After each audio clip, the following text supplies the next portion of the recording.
Bonjour à tous et bienvenue dans cette nouvelle vidéo de présentation de FileMaker 17. Aujourd'hui, nous allons nous attarder sur l'outil de migration de FileMaker. C'est un outil qui vous permettra de migrer une base de production vers une base qui est en développement, tout en conservant les scripts que vous avez développés, les modèles, mais en rapatriant les divers comptes, l'intégralité des données, les listes de valeurs par exemple. Nous allons donc tout de suite prendre comme exemple notre base client, que nous allons renommer comme étant notre base de production. Voilà. Donc c'est une base qui est actuellement, que l'on va considérer comme étant en production, donc qui est utilisée par les utilisateurs, donc c'est-à-dire que des enregistrements sont rajoutés, peut-être que des comptes sont rajoutés. Voilà. En tant que développeur, disons que je vais me faire une copie de cette base-là. Voilà. Et je vais la nommer client développement.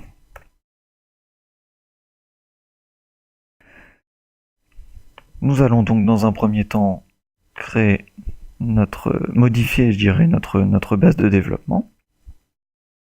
Nous allons donc rajouter un script, nous allons modifier les modèles, c'est ce par quoi nous allons commencer. Je rentre en mode modèle sur ma base de données et je change simplement le thème pour mettre quelque chose de plus sombre. Voilà, comme ça nous allons bien distinguer les versions de production et les versions de développement. Voilà. Je vais aussi modifier mes scripts. Donc, fichier. Voilà, et je vais simplement en rajouter un. C'est un script complètement bidon, mais qui aura pour but de montrer que le tout se transfère correctement.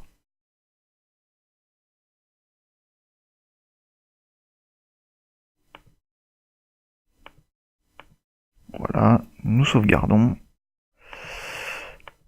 C'est tout bon. Voilà. Pendant que je fais mon développement, nous allons considérer que ma base de production est bien vivante, puisque en production. Et nous allons modifier certaines choses. Donc nous allons rajouter, on voit qu'il y a déjà 302 enregistrements, ce qui sera largement suffisant pour cet exemple. Dans ma société, j'ai une nouvelle personne qui est arrivée. Nous allons donc rajouter un nouveau compte. Voilà, donc il y a déjà plein de comptes. Et je vais rajouter donc Florian avec un mot de passe. Voilà, un accès en lecture seul suffira. Ce n'est pas très important. Oui, aussi, admettons que j'ai eu besoin de rajouter une nouvelle entrée dans une liste de valeurs, chose que nous allons faire tout de suite. Alors, dans les titres, nous allons rajouter, en plus de professeur, l'intitulé docteur. Voilà. Donc nous avons une base de développement qui est bien différente de notre base de production. Nous allons désormais sauvegarder notre travail de développement, mais non sous forme de base de données complète avec tous ces enregistrements, mais en tant que base de données juste avec sa structure. Donc nous allons faire un clone de cette base de données. Nous allons donc enregistrer une copie, et qui sera du type, je vais le mettre sur mon bureau, hop, et nous allons faire un clone sans enregistrement. Voilà. Je ferme toutes mes bases. Nous avons donc sur notre bureau notre version de production, notre version de développement avec des enregistrements et notre version de développement clonée. Nous allons donc maintenant utiliser notre fameux outil de migration. Pour cela, vous allez avoir besoin d'un terminal qui est nativement sur votre Mac, chose que vous pouvez retrouver dans votre utilitaire, et vous pouvez retrouver le terminal. Voilà, je l'ai directement dans ma barre des tâches. Je vais donc l'ouvrir à partir de ce point-là. Nous allons commencer par nous déplacer dans le répertoire où se trouve l'outil de migration, donc en l'occurrence mon bureau. Je vais utiliser la commande cd comme change directory et je vais me déplacer dans mon bureau.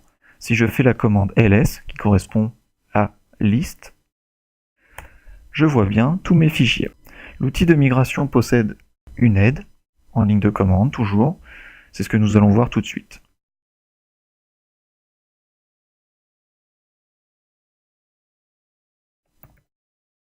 Voilà. Nous avons donc les principales fonctions de cet outil et surtout les paramètres qui vont nous permettre de faire une migration le plus simplement possible. Donc elles sont réparties en trois groupes. Le premier groupe concerne le fichier source, donc celui que l'on va chercher à migrer. Il faudra renseigner le chemin de celui-ci, le compte, le mot de passe et éventuellement la clé de chiffrement.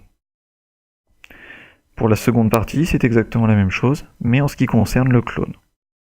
La troisième partie, je vous laisserai lire le détail, cependant nous avons cet exemple. Nous allons commencer donc par spécifier le chemin de notre fichier source. Voilà, donc plutôt que de taper le chemin en entier, je vous invite à glisser-déposer votre fichier dans le terminal. Ça fonctionne aussi bien.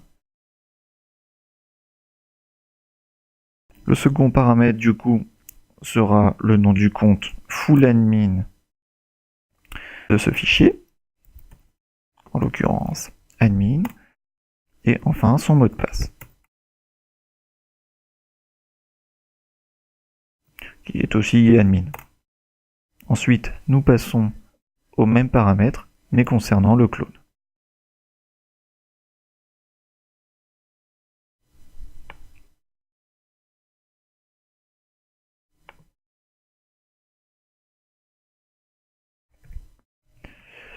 Donc idem, le compte, qui est le même, mais qu'il a été modifié dans un des deux fichiers.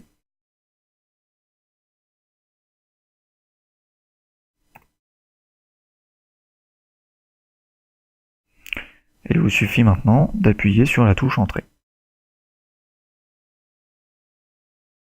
Ok. En terminal, donc s'affiche un petit récapitulatif de ce qui vient de se passer.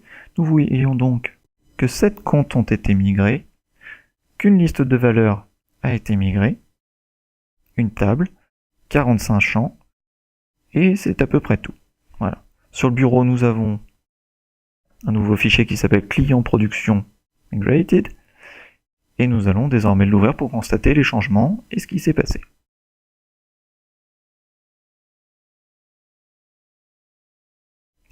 Ah, je vois premièrement que mon thème a bien été appliqué, ce qui est déjà pas mal. Je retrouve bien mes 302 enregistrements. Je vais aller consulter les comptes de sécurité qui ont été théoriquement préservés. Donc effectivement, je retrouve bien mon utilisateur Florian, ce qui est très bien. Il me reste la liste de valeurs et le script à consulter. Ma liste de valeurs intègre bien mon entrée docteur, ce qui est parfait. Et enfin, le script qui est toujours bien présent. C'est donc une migration réussie. La plus grosse différence avec les migrations que vous aviez pu faire dans les versions différentes de FileMaker, c'est que vous n'avez plus besoin de reprendre vos bases table par table, et que aussi les différents index qui avaient été générés automatiquement dans vos bases seront adaptés automatiquement. C'est quelque chose dont vous n'avez plus à vous soucier.